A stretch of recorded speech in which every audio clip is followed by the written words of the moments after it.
Sean todas y todos bienvenidos a un nuevo episodio de Hagamos el Humor, un podcast traído a ustedes por la Fundación Gestionarte y el apoyo de Chile Actores.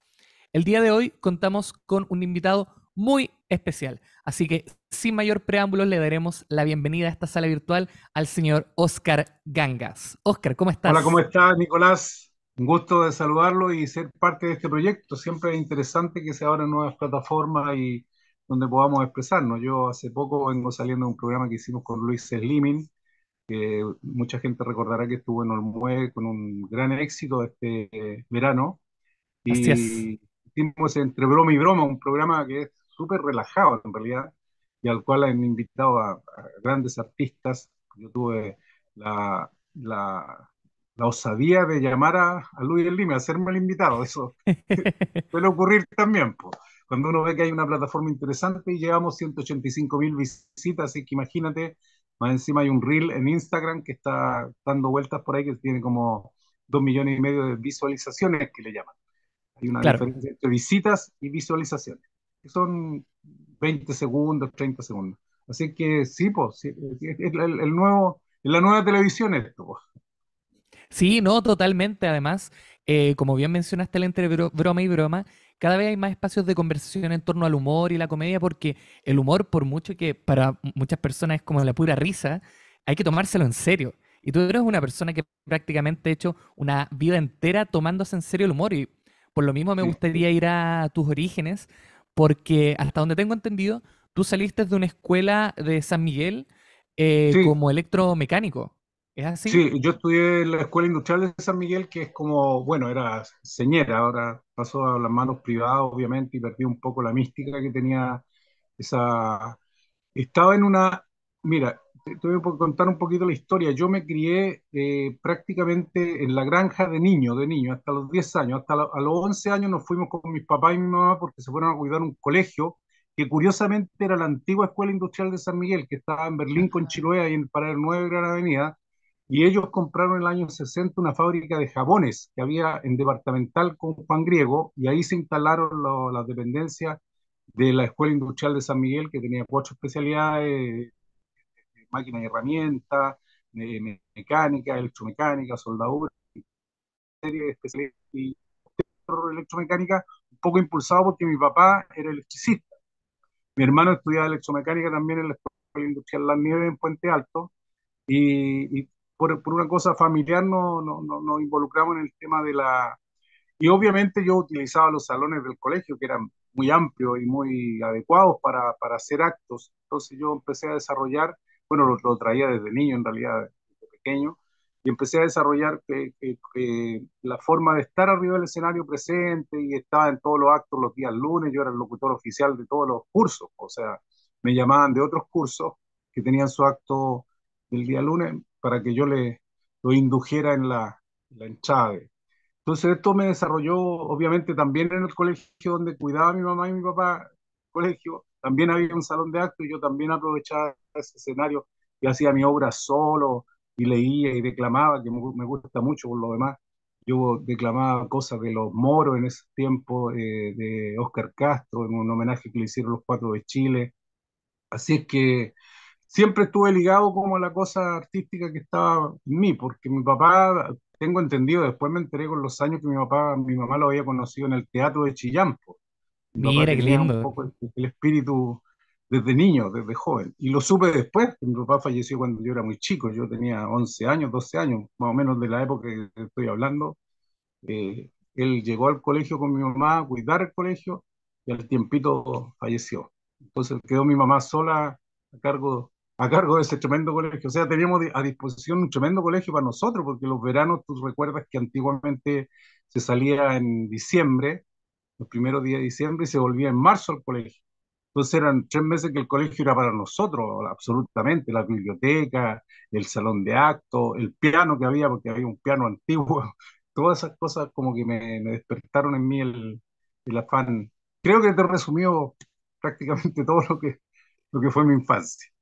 Sí, y estaba pensando mucho esto que mencionabas de cómo empezó como a aflorar en ti como este gusto por la cultura de la declamación, por así decirlo, porque gran parte de tu carrera, como al menos de tus fuertes cómicos, a mi parecer, es justamente tu voz, tus imitaciones y todo eso. Y Sí. quería preguntarte en torno a cómo estos eventos que asumo de que quizás eran más formales, que ocurrían como con estos actos en los cursos y todo eso, ¿en qué parte empieza a aparecer la chispa cómica? Que imitabas a tus Bueno, sí, compañeros, profesores. sí, ¿Cómo sí, funcionaba ahí? tiene un origen como todas las cosas, pues resulta que producto de que a mí me gustaba mucho la cosa poética, yo tuve la suerte, la fortuna, creo que lo contaba en alguna ocasión, de que el año 70 o 69 por ahí 69 70 en los albores de lo que fue el gobierno de la Unidad Popular, en la escuela en San Gregorio, que es donde yo me crié básicamente, había una escuela piloto, una escuela como de experimentación artística, porque teníamos profesores que eran muy metidos en la cosa musical, en la cosa teatral, las artes en general, y esto me influyó mucho, y después, incluso yo me acuerdo pequeñito, como yo no tenía facha, o sea, porque era un chiquitín nomás, pues entonces tenía la presencia de la voz. Me acuerdo perfectamente que niños, siendo muy niño, de haber tenido unos 6 o 7 años, no, subieron al escenario haciéndole como over voice o playback a un compañero de curso que era más encachadito y lo pararon frente a una compañera de curso y yo hacía la voz por detrás.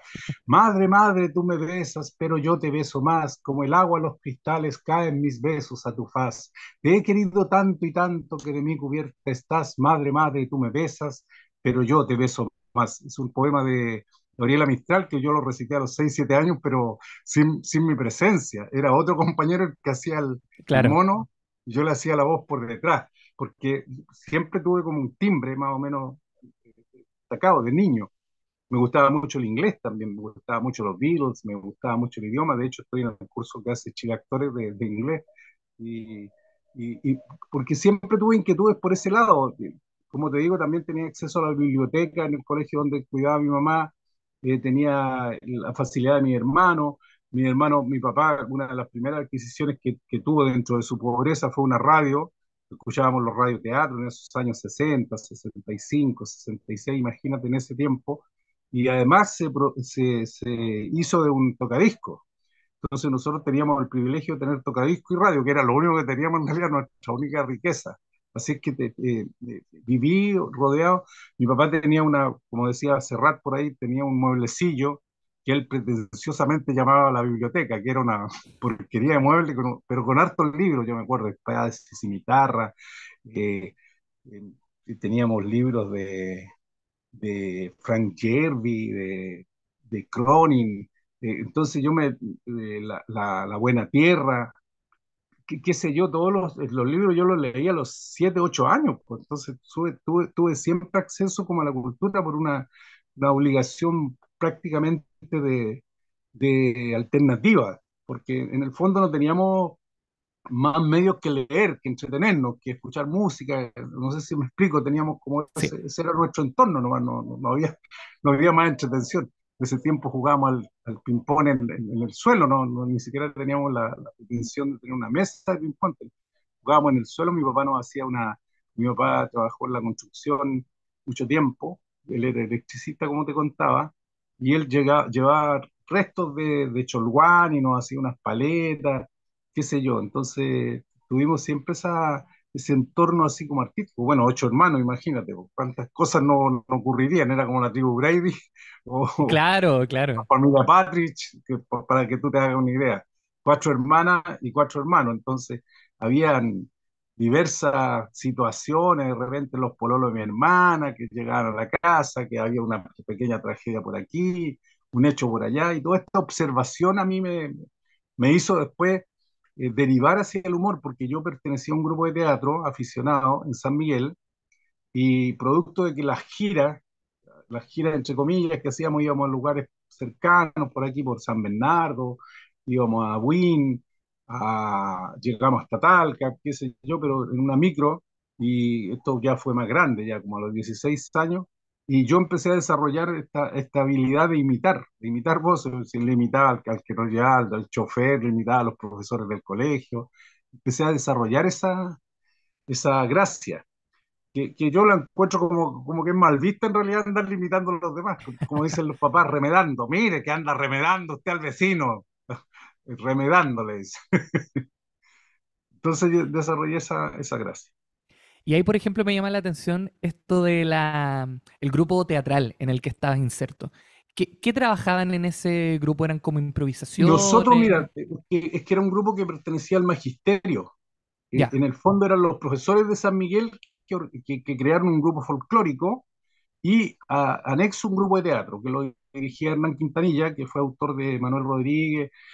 Posteriormente, Manuel eh, Quintanilla, el profesor Hernán Quintanilla es de Rengo y él está muy metido en la cosa del teatro, tenía mucha gracia, mucha habilidad. Y él nos dirigía, entonces presentaban obras con un contenido folclórico, por ejemplo, Pedro Urdemales, los cuentos de Pedro Urdemales, era una cosa como ligada a lo folclórico porque necesitaban utilizar a los talentos del grupo folclórico y además mezclarlo con el teatro. Entonces yo también desarrollé esto tiene que haber sido 16, 17 años mientras yo estudiaba en la escuela industrial. O sea, estudiaba paralelamente y además pertenecía al grupo de teatro. Ese fue mi florecimiento, por decirlo, de sí, algún modo.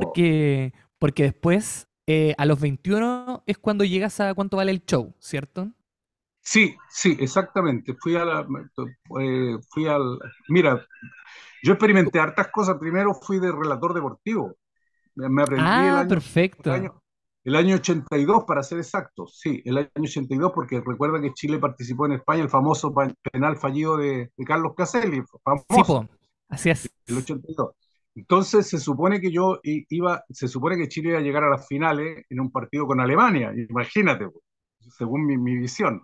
Yo me aprendí un partido arremete, no, yo decía, mueve la pelota el tiro central chileno, Yáñez combina con Caselli le entrega a Gamboa, de unos 60 metros, la entrega el internacional Mario Gatos ve en Chile de los primeros minutos atacando Fereza, rechazo más alto que largo, amortira de Torres Padrillo, lateraliza, mala maniobra, dueño occidental, Rumenige, el rubio atacante alemán avanza recostado yo hice un relato que me lo aprendí de memoria, porque yo no era fanático del fútbol, entonces mi hermano, que es fanático, me escribió un partido de fútbol con expresiones que usaban mucho los relatores deportivos de la época, y fui a participar como relator deportivo a Cuánto Vale el Show, imagínate. Después Perfecto. fui al Éxito, al programa del Pollo Fuente como actor, ahí conocí a Luis Dubó, al Tato Dubó, que es famoso, conocí a Kroc, al niño que murió de cáncer a la faringe, ¿te acuerdas? A Sí. Pablo Kroc, eh, eh, bueno, conocí a ella, a Natalia Cueva en ese tiempo, empecé a rodearme de ya más maduro, ya a los 22 años, ya 23, 24 años. Y hasta que surgió Sábado Gigante el año 87. No sé si te estoy adelantando en el tiempo, a lo mejor No, hay una dale cosa nomás, dale, dale. el año 87 fui a Sábados Gigantes porque hubo un llamado, un casting para buscar humoristas jóvenes, ya que habían tenido ellos la sección de Gente Nueva de la Canción, donde salió Cristóbal, Sí, la Pati Fría, el Sebastián, que cantaba en ese tiempo, Rodolfo Navech, eran todos jóvenes emergentes en la música, entonces quisieron hacer un año, al año siguiente, la gente nueva del humor. Y ahí llamaron a Carlos Elo, que fue el productor, apareció el Bombo Fica, Mauricio Flores, Jaja Calderón, el Pablo Iglesias, Lucho Arenas Jr., Gigi Martin, y ahí aparecieron toda esta jornada de humoristas jóvenes que eran como 8 o 10 más o menos. Entonces, esto fue el año 87. Yo era grande, ¿ah? Yo ya tenía 27 años cuando me derivé hacia el humor remunerado, por decirlo de algún modo, ¿no? claro. Y ese casting, por ejemplo, de gente nueva del humor, ¿cómo era? ¿Como que los convocaba Carlos Elo, postulaban de manera independiente? ¿Cómo Mira, funcionaba eso? bueno, primero llegar al Canal 13 a poner cara de, cara de interesado, así. Había que hablar Claro, con Iván Rojas, que era el productor, y Tito González, que eran los productores, y ellos te derivaban a la casa de Carlos Elo, que queda en Río de Janeiro 627, ahí en el barrio Patronato. Ellos te decían, anda ya, habla con don Carlos, plantéale cuál es tu inquietud, porque él es el que hace el colador. Yo llegué y obviamente lo primero que le llamó la atención mi voz. Carlos Elo me dijo, tú tenés gracia para imitar, ¿ah? Tenés buena voz, vamos a hacer unos relatos deportivos, ¿qué te parece?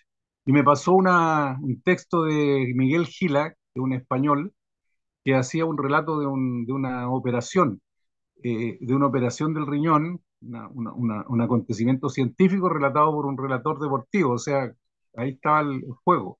Claro, Entonces, atención, señoras y señores, estamos instalados en la clínica Mardones para llevar a ustedes los pormenores de esta operación del riñón que está por comenzar. En estos momentos hace su entrada el médico seguido por sus ayudantes, quienes lucen delantal verde y gorra del mismo color y saludan a sus parciales. Por el costado sur hace su entrada era una visión de un relator deportivo de un hecho científico. Entonces, fue muy exitoso eso en el programa Sábado Gigante, porque cuando volvimos del BTR, de la grabación que habíamos hecho, don Francisco agarró el ritmo, po. Entonces él ah, siguió, dijo, y perfecto, aquí continuamos el Sábado Gigante, señoras y señores, ¿y qué nos dice Yeruga? Y Yeruga dice, y así es, don Francisco, continuamos con nuestro concurso de sábado. Entonces agarraron el ritmo y esto significó, yo cuento siempre que significó como ser nombrado el caballero del rey Arturo, porque me, me dio un respaldo, un espaldarazo de parte de don Francisco, imagínate, pues, o sea, que él estaba asintiendo mi presentación, eh, imagínate, pues. Me llamó claro, Carlos Elo, me dijo, ahora vamos a hacer puras cuestiones así que tengan relación con tu voz, con la manera de hablar, con tu manera de expresar. Así que esto fue el año 87, ya me pegué un buen salto en la historia de mi vida.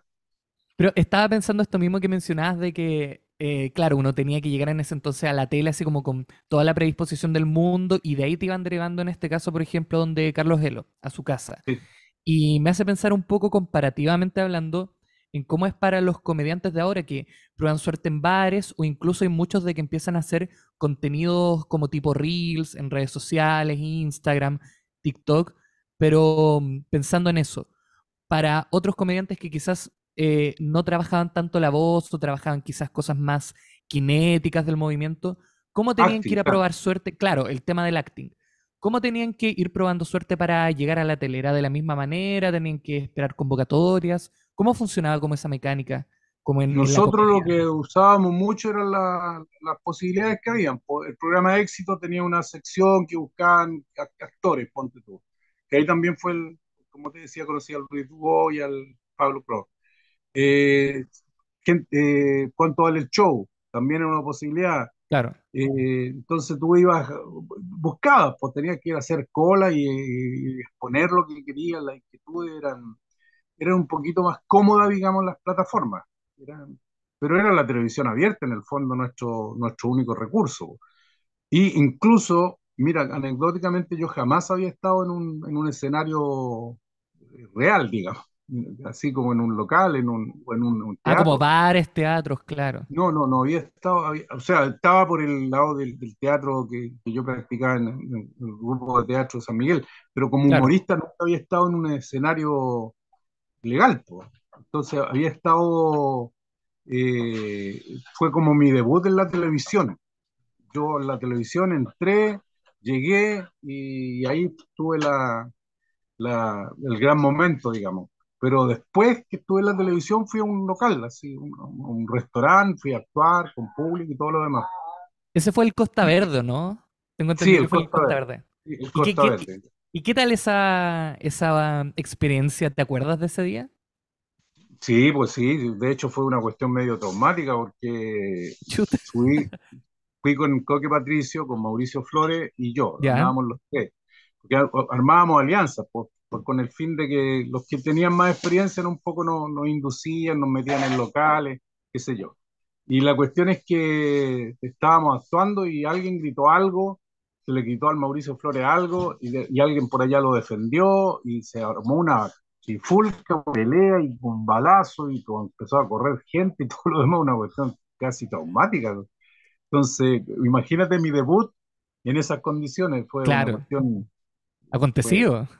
sí, porque el barrio era más o menos fuerte, porque el barrio Los Valledor, por allá por esos lados, por cerca del Matadero, Los Valledor, entonces por allá está el Costa Verde, así que fue una cuestión, nuestro debut, pues, o sea, nos dijo el Coque Patricio que nos había llevado, nos dijo, mira, después de esto no va a haber nada que te sorprenda en el escenario. Después de esta manera de debutar, ya no hay nada te pueda traumatizar.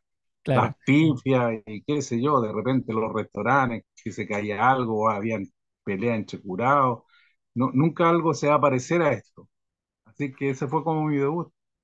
¿Y cómo empezó a ser después este vaivén entre los shows televisivos y los shows en vivos como en bares, teatros? ¿Sentías que había como mayor diferencia el presentarte en televisión por temas de tiempo quizá? No, no, no. Lo que pasa es que la gran diferencia está en la televisión, la línea editorial, que mira, llegó mi perrito Ah, acá, y aquí está, llegó el angelito. Eh, claro, la diferencia era el contenido, obviamente, porque en vivo tú podías decir lo que quisieras y no. En la televisión había una línea editorial, o sea, te decían lo que tienes que hacer, te, te, te, te marcaban con una pauta más o menos, que no podías salirte de tales límites o todo eso. Entonces, una gran diferencia en realidad.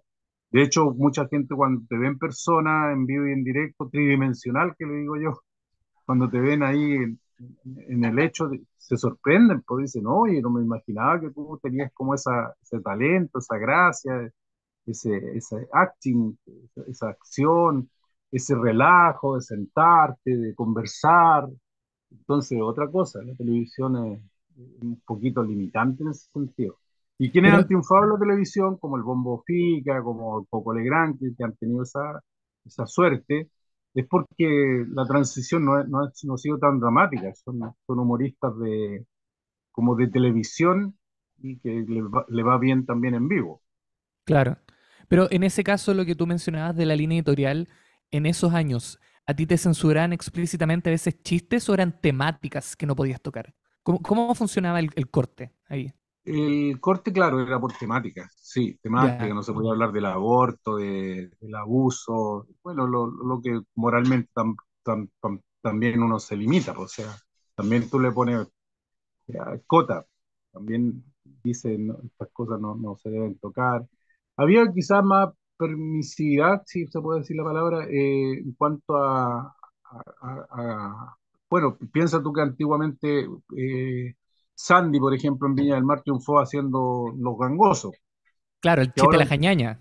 las mangañañas, claro, todos esos chistes no estaban permitidos en cierto modo y también un poquito jugar con la ambigüedad sexual, también se podía, había una permisividad, pero no, ahora ya no, pues ahora no, ahora se nos limita mucho la temática, eh, pero hay como trucos también, po. O sea, cosas que uno si las absorbe como personales, como que te pasan a ti, ya no son tan dramáticas. O sea, Claro, mi mamá me abusaba, me pegaba los medios corrones, me tiraba la chala voladora. Y tú podés contar eso, esas agresiones las podés contar siempre que te afecten a ti.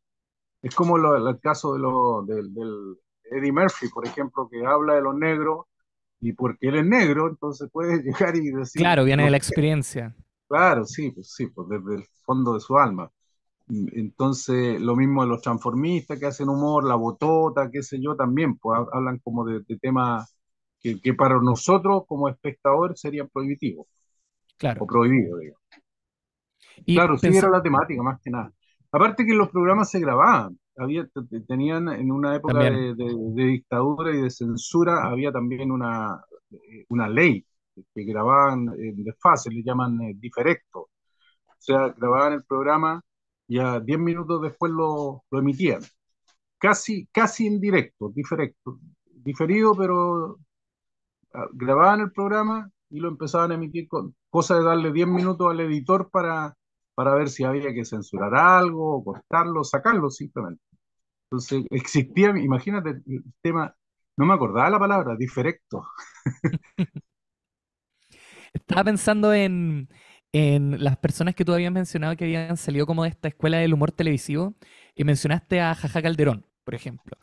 Pero por otro lado, en esos momentos de que ustedes están recién incursionando en la comedia televisiva, personajes como Ricardo Meruane ya estaban de alguna manera como consagrados. Pero igual Sí, desde un punto... Sí, Falta Meléndez, Ricardo Meruane, hay el gente que tiende a Gigi confundir. Martin igual, po. Gigi Martin también lleva un antecedente, él venía de antes, venía tenía más carrete que nosotros. El bombo también, pues en cierto modo tenía como 4 o 5 años adelantado. Él también llevaba un tiempo cuando llegamos a Sábado Gigante. Si Claro. los nuevos éramos nosotros, era el Jajá, yo, que nosotros habíamos andado picoteando ahí en los programas de aficionados, de cuánto vale el show, íbamos al éxito, ahí andábamos picoteando en realidad. Pero Y nuestra llegada fue Sábado Gigante, claro. La iglesia, bueno, el Lucho Arena, imagínate, era hijo de uno de los caporales que ya tenía sí, po. una historia, pero grande en el humor. Entonces, llegó prácticamente el Jajá Calderón, Mauricio Flores y yo éramos los únicos nuevitos en ese campo. ¿Y cómo era el tema de la convivencia entre comediantes ya en el sentido de cómo ellos, como los con más carrete, por así decirlo, le iban dando como tips, los ayudaban, se iban armando grupos? Porque ahora quizás desde una perspectiva netamente generacional, muchas personas siento que los meten en el mismo lote junto a Meruanes porque igual han hecho como shows de stand-up juntos y cosas así, pero igual en ese entonces había como una pequeña brecha temporal en torno al oficio. Entonces quería preguntarte en qué momento sentiste que ya empezaste a ser parte del lote y no eras tanto como el nuevo o el que recién se estaba integrando a la Es tele. que nosotros teníamos antecedentes que eran un poquito, nosotros convivimos con Carlos Elo, con Ernesto Ruiz, que acaba de fallecer no hace mucho, con Eduardo Thompson, con Chicho Azúa, alcanzamos a convivir con ellos un buen rato, Jorge Cruz. Entonces, ellos eran un poco como los padrinos nuestros, en cierto modo. No, no por consejo, porque también había como un egoísmo en cierto modo, y ahí ellos también nos sentían como invasores a los humoristas jóvenes. En un periodo nos sintieron así como que le estábamos eh, por- ganando el espacio. Entonces, también no había así como consejos no había mucho. Había una convivencia natural, más de alguno que otro consejo para alguna cosa, o nos llevaban a sus presentaciones y nos presentaban como nobles humoristas, como muchachos bisoños, como nuevos humoristas. Entonces, claro, nosotros nos servía harto. Éramos nosotros los que absorbíamos más la experiencia que la que daban ellos, en realidad. Ellos lo hacían por una cuestión, se puede decir así, a lo mejor suena feo, pero como una conveniencia, porque llegaban con una savia nueva, con un par de humoristas jóvenes, qué sé yo, entonces le renovaba, le descansaba el trabajo. Presentaban a dos jóvenes, pero era para nosotros la gran experiencia, porque imagínate estar con ellos, para ellos era lo más natural nomás. Pues. Pero igual ahí mencionabas, por ejemplo, a mi parecer, muchas personas que estaban enfocadas en un humor más revisteril. ¿Ustedes sentían el contraste de la forma de cómo ustedes hacían humor más cuentachistes con ese tipo de humor? Claro, sí, sí, sí, sí, sí. De hecho, ellos, claro, venían con una escuela del vodevil, de la revista, pues sí, sí.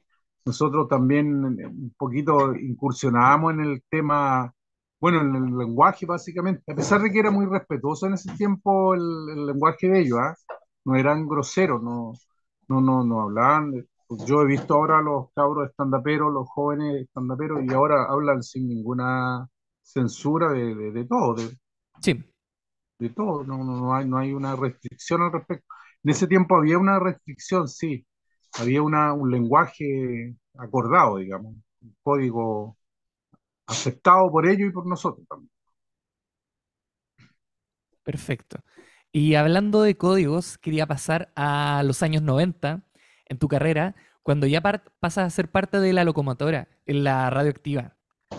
Bueno, Y fue quería una preguntarte experiencia cómo, hermosa, fue una sí, experiencia pues, y quería hermosa. preguntarte con respecto a esa experiencia, ¿cómo fue pasar todo el talento vocal que tienes, las imitaciones, ya a un panel? ¿Cómo fueron esos años? Bueno, fue una curiosidad porque resulta que también por casting andaban buscando a alguien que acompañara a Vanessa Rice en el programa, estaba el Pelado Cantín, Chico Pérez, ya eran parte de una radio que iba a nacer en realidad, porque yo estuve en el nacimiento de la radio activa. La habían traído desde Colombia, los colombianos habían traído todos los equipos, habían hecho toda la historia, Y entonces llegamos a una marcha blanca, ponte tú, en febrero, porque se iba a inaugurar la radio en marzo. Entonces, un mes antes andaban buscando el equipo. Yo llegué justamente porque llamó un amigo, me dijo, oye, hay una posibilidad en Radioactiva, y yo llegué allá al estudio, estaba la Vanessa Rice, me senté con ella en el escritorio, probamos como si estuviéramos haciendo el programa. Entonces ella primero le llamó la atención mi voz, que no era común en un humorista, una voz así como de locutor, si se puede decir, que yo además leía mucho en inglés, tenía conocimiento, me gustaba la música, la onda disco, porque yo era de la generación, tenía 18 años cuando se hizo Fiebre de Sábado por la Noche, entonces tenía muchas cosas en común, a tal punto que no hubo más casting. O sea, llegué yo y se paró el casting. Eres tú el hombre, me decía. Tú eres la persona que está llamada para hacer este proyecto. Y ahí quedé haciendo un mes, así como al aire. Hacíamos un programa en Marcha Blanca, que le llaman, hasta que salió al aire definitivamente al mes siguiente y eso fue un exitazo. O sea, fue un golpe así de primera. Imagínate, teníamos una audiencia, según nos decían la gente de ventas, que era muy importante en ese sentido, que a nosotros nos escuchaban 10 estadios nacionales llenos todas las mañanas, 700.000, 800.000 Wow. personas a través de todo Chile. Entonces, esto empezó, también creó un grave problema porque los auspiciadores eran tantos después que no teníamos espacio para nosotros. O sea, era tanto el auspicio que la parte hablada, digamos, empezó a pasar a segundo plano, po. Pero eso también me permitió hacer muchos personajes, muchas voces, aprender del tema de la radio, cosa que no la he vuelto a hacer nunca más. Fíjate que curioso, porque hay gente que me dice, tú estás perdido, te perdiste, o sea, te estás perdiendo, porque yo tengo 60 años todavía. Entonces, estamos perdiendo un gran valor de la radio, porque yo tengo mucho sentido del relato, de la voz, de la cadencia, de la textura, del color, de las cosas que puedo manifestar a través de mi voz en la radio. Entonces, aprovecho el aviso para si hay algún interesado en ese tema. Y ahí, por ejemplo, me llama la atención de que ya tuviste este golpe radial. Seguías haciendo presentaciones televisivas, ¿cierto? Sí, Apariciones. sí, Y sí, sí, absolutamente. Bueno, de hecho fui al Festival de Viña, piensa tú, 2 veces, así fui en dos es. ocasiones. Fui Sí, pues el con un 98 fue la primera. mal resultado el 98, pero precisamente por una cuestión de soberbia, de estar arriba de la pelota, de estar arriba de la ola. Claro, yo también tuve una situación de soberbia. Yo dije, pucha, me ha ido bien en tantos campos, porque yo estaba en Megavisión, estaba como estrella del programa que hacía el Chechurán, yo era figurita, estaba en la radioactiva, hacía muchos eventos de día, de noche, llegaba tarde, tarde, tarde, llegaba a las 3 4 de la mañana de los eventos y a las 6 de la mañana tenía que estar levantado. Entonces estaba viviendo en una ola así como en una vorágine de sucesos muy, muy grandes para un artista. Y claro, llegó Viña, también fui un poco con la soberbia, y me fue mal. Y después, bueno, el 2011 ya me reivindiqué, pues, como todo el mundo sabe, tuve mi gran siempre me decían, no utilices la palabra revancha. Mi gran oportunidad, mi gran segunda oportunidad, Claro. porque revancha suena muy, muy, muy, muy duro. Y por ejemplo, ahí entre el 98 y el 2011, que fueron tus dos presentaciones en Viña, ¿sientes que de alguna manera... El 98, Sí, 98 y 2011. así es, eso. ¿Sientes que cambiaste de alguna manera tu sensibilidad cómica de alguna manera? ¿Hubo como un tipo de humor que te gustó más? ¿Escritura de Que sabes guión lo fue que me distinta? benefició, lo que me benefició es que me haya ido mal el 98, porque yo hice mucho, eh, como me, como, a ver, como me requería mucho esfuerzo sobreponerme al 98, yo actuaba mucho. Porque yo actuaba por lo que cayera, po. O sea, yo ya no era el artista que cobraba 2 millones ni 3 millones de pesos, ¿no? Yo cobraba 100 lucas, 150, 200, 400, de repente me pegaba una cuedazo por ahí, 600 lucas. Entonces tenía que actuar mucho para compensar mi estándar, lo que yo ganaba, en cierto modo. Y esto me hizo hacer mucha actuación. Yo hacía 10, 12, 15 actuaciones a la semana, entonces hacía 40 Wow, actuaciones al mes. Entonces claro. tenía un rodaje, por eso te digo que eso me ayudó, del 98 al 2011, durante 13 años yo tuve mucho rodaje, manejaba muy bien el lenguaje, las pausas, los silencios, los manejaba muy bien después. Entonces, por eso me fue bien 13 años después. Me fue bien porque ya tenía una expertise, como le dicen ahora, una experiencia muy, muy buena, con mucho rodaje. Rolling Stone, que le llaman. Estaba muy gastadito la piedra, ya estaba muy, muy suavecita ya. A eso me refiero. Entonces Pues, me hizo bien esa transición. claro, y mencionaste este tema como del timing, de las pausas y todo eso, pero en el sentido más explícito como de el texto. ¿Cómo preparas tú tus rutinas explícitamente? Es que Como, yo porque igual, soy ya, observador. Sí, yo no soy de escribir cosas, yo observo, escucho, asumo y utilizo. O sea, veo una situación, me cuentan una historia más o menos buena, entretenida, o un chiste directamente y lo uso harto. La misma noche que actúo, la uso hasta que pasa a ser parte de mí. Y ahora hago un show de una hora y media con bloques que yo los puedo poner a mi amaño, a mi gusto. Yo saco, digo, voy a contar chistes de gallego. Ahora pum, pongo de gallego, pongo de curadito, imitaciones, las meto entre medio. Entonces yo los bloques los hago, los armo yo ahí mismo arriba del escenario. Entonces yo puedo hacer un show diferente 4 veces en la noche. No son iguales unos con otros. Son bloques que yo los manejo bien. O sea, entonces estos bloques como que los armas en tu cabeza, no, no están como en un no papelito, están en una escritos. agenda. Bueno, el bombo tampoco escribe, el bombo tampoco escribe, el bombo observa nomás. Observa y expresa. Observación y expresión nomás. Ese es como Claro. o sea, observación, expresión y después rodaje, po. Ya va rodando tanto en ti el texto que después te puedes dar el lujo de meterle cosas. Como sabes que no te va a salir de un esquema, sabes que Claro. el esquema dura 3 minutos, ahí entre medio le van metiendo y después por eso que la gente se sorprende en lo que hace el profesor Rosa, por ejemplo, que hace unos cuentos eternamente largos porque ya Sí. sabe dónde empieza y dónde termina, entonces al medio le puede poner toda el aliño y la especia que quiera, pues. Sí, porque hay Esa es la- distintos, hay mucho acercamiento a esta misma técnica. Hay gente que es observadora, pero hace esquemas. Hay gente que es observadora, pero se aprende párrafos de memoria. Y yo creo que igual eso, como va variando entre comediante y comediante, es interesante conversarlo, sobre todo ahora que pienso en personas que están haciendo stand-up en bares de generaciones más jóvenes que piensan en alcanzar 5 minutos, o 10 minutos, o 15 minutos por temas de los tiempos que se les van asignando en bares. Y de hecho, dentro de lo mismo, se me había olvidado preguntarte delante cómo era el tema de los tiempos que le iban asignando, por ejemplo, cuando te presentabas con Mauricio Flores y personas así.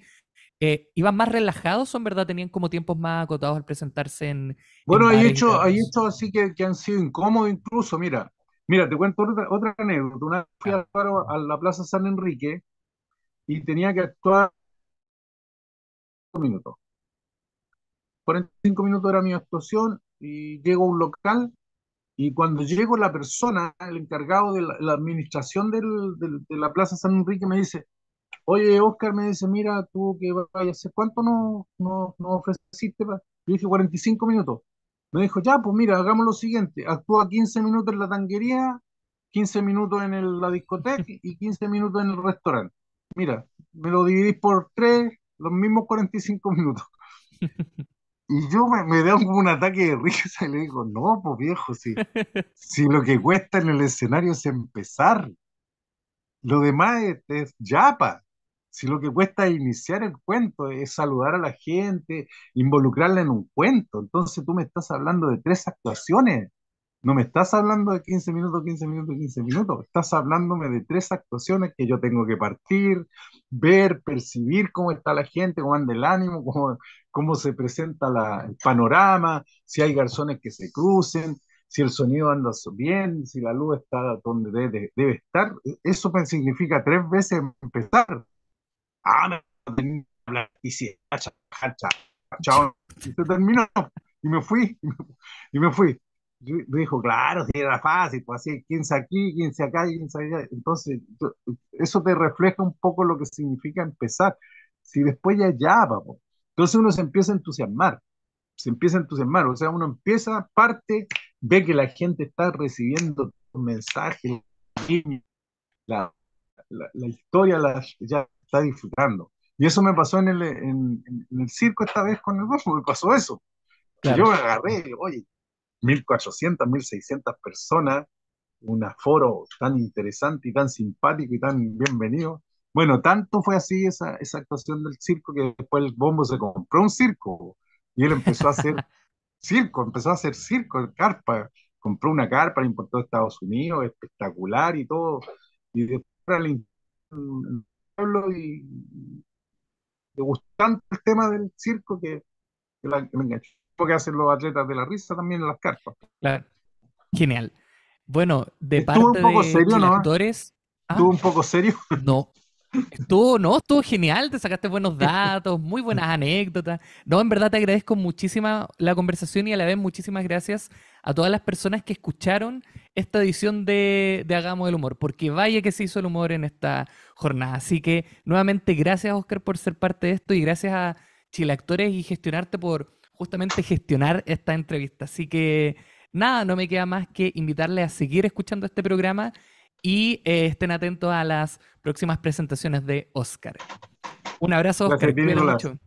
Gracias. Muy agradecido. Chao, chao. Chao.